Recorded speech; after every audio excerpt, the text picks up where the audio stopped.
matin sur Radio J. Elle est avec nous en direct en studio. Caroline Yadan, députée de la 8e circonscription des Français de l'étranger. Bonjour Caroline. Bonjour Ilana. Merci beaucoup d'être avec nous pour ce matin. Un moment important, un moment grave. Dans la nuit du 12 au 13 juin, la semaine dernière, Israël a frappé plusieurs sites stratégiques en Iran en réponse à ce que Jérusalem a qualifié de menace existentielle imminente. Alors pourquoi selon vous maintenant, Caroline ?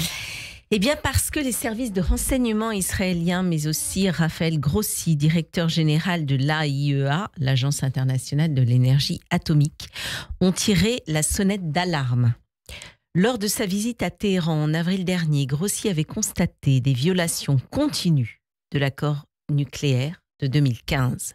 L'Iran accumulait près de 40 fois la quantité autorisée d'uranium enrichi. Il était à 2 doigts de franchir le seuil critique. Avant même l'attaque, il avait de quoi produire plusieurs bombes nucléaires. Alors on peut se poser quand même la question, est-ce qu'un accord diplomatique avec les États-Unis n'aurait-il pas été préférable à une guerre qui fait déjà trop de victimes ? Hélas non, Ilana. D'abord parce que le démantèlement complet du programme nucléaire iranien est impossible à atteindre par la négociation puisque la République islamique d'Iran a toujours considéré le démantèlement de son infrastructure nucléaire comme une ligne rouge.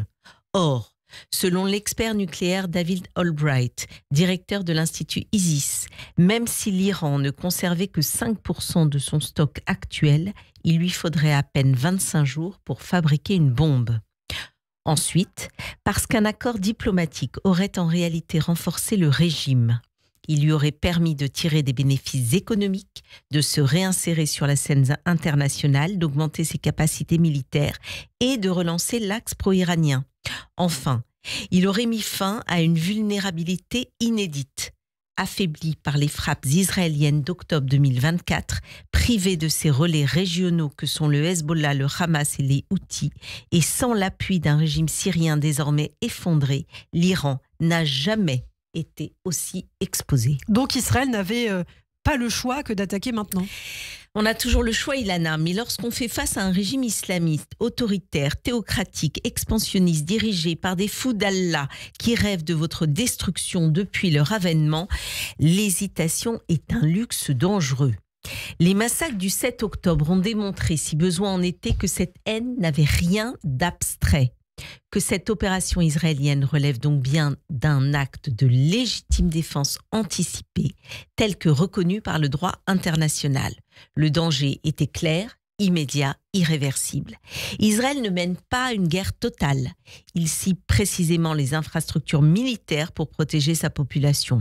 En face, l'Iran vise délibérément les civils en violation flagrante du droit international.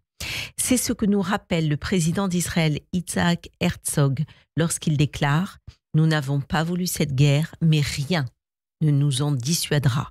Je dis à la communauté internationale, vous voulez parvenir à l'apaisement, éliminez les capacités nucléaires de l'Iran. » Alors la communauté internationale doit se tenir, selon vous, du côté d'Israël ?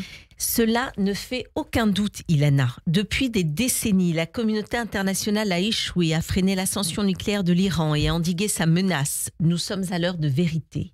Si Israël tombe, ce n'est pas une nation qui vacille, c'est le monde libre qui chancelle. Car cette guerre n'est ni locale ni bilatérale. Ce qu'Israël affronte aujourd'hui, c'est un fascisme islamiste global, une idéologie de mort qui frappe à Téhéran, à Gaza, à Kaboul, à Toulouse, au Bataclan. Ce n'est pas Israël qui menace l'équilibre mondial, c'est la République islamique d'Iran qui le mine de l'intérieur.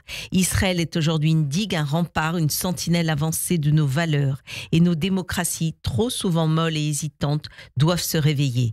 Car ceux qui rêvent notre chute, eux, ne dorment jamais. C'est une guerre entre ceux qui défendent la vie et ceux qui glorifient la mort. Entre ceux qui combattent le terrorisme mondial et ceux qui l'arment. Entre la liberté et le totalitarisme. Ce régime iranien détient depuis 1000 jours 2 otages français, Cécile Collère et Jacques Paris. Il fournit des missiles à la Russie, menace nos capitales, opprime les femmes, pend les homosexuels, torture les opposants.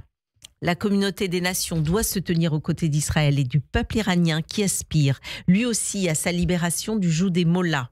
La riposte d'Israël n'est pas seulement légitime, Elle est une leçon de courage politique face à une menace que trop d'États préfèrent ignorer. Une leçon de lucidité face à des régimes qui avancent masqués, mais n'attendent que notre faiblesse pour frapper. Oui, les nations libres, Ilana, doivent se défendre, y compris les armes à la main. Et peut-être, qui sait, que cette riposte marquera la fin d'un régime de barbares et l'aurore d'un nouveau jour pour le peuple iranien et pour le monde, celui de la liberté et de la paix, enfin retrouvée.